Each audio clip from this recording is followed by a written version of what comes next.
What's up, guys? It's Jake, the Ticket Leprechaun, and it's been a little while. I've been pretty busy running a youth program at my church now, as well as overseeing the kids ministry and softball season. I hosted a tournament this past weekend at the church for a fundraiser. Went on vacation to the beach.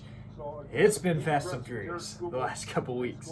But the thing I want to highlight here at the top before I get started on some mail, number one, if you hear baseball going on in the background, I got some games going on that I'm watching. Keep it open with the fantasy team.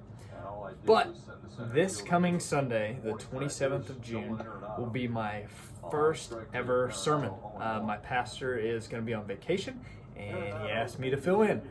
So that's exciting. So if you're a Christian, I would appreciate your prayers as I do that for the first time, that God will fill me with His Word and it'll go wherever He wants it to go. But while I was gone doing all those things, I got a lot of mail. The first being some cards that I actually purchased for my 1955 Topps set.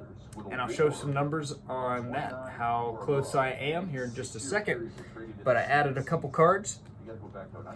One being a common, that's Bob Miller of the Phillies.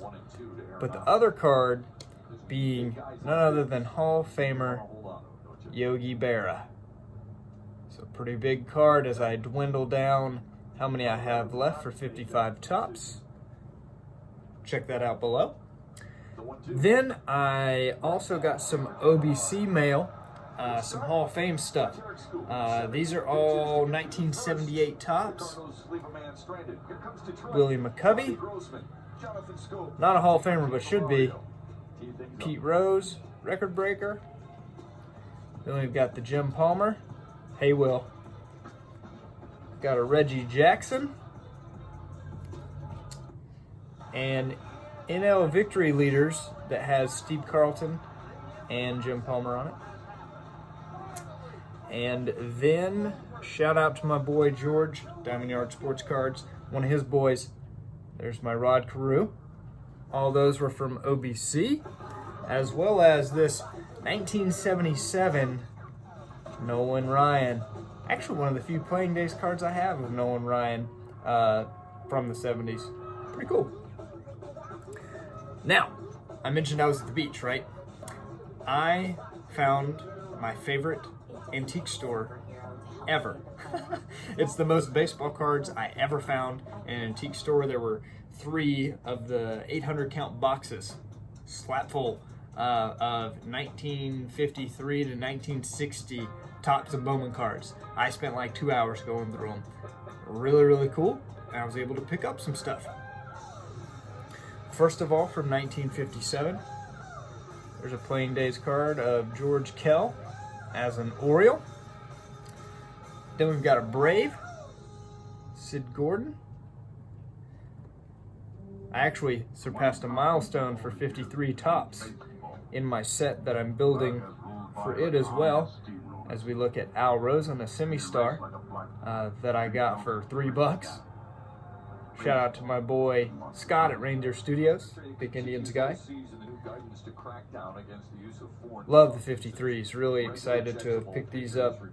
The Dodgers in this set, shout out to G's Mikey and Think Blue 77, carry a little bit of premium, as they do typically in the 50s. Harry Simpson. Here's one of the bigger cards that I picked up from this antique shop. There's the Ted Kluszewski. Pretty sweet. Then we've got Dixie Walker. A high number in Mike Sandlock.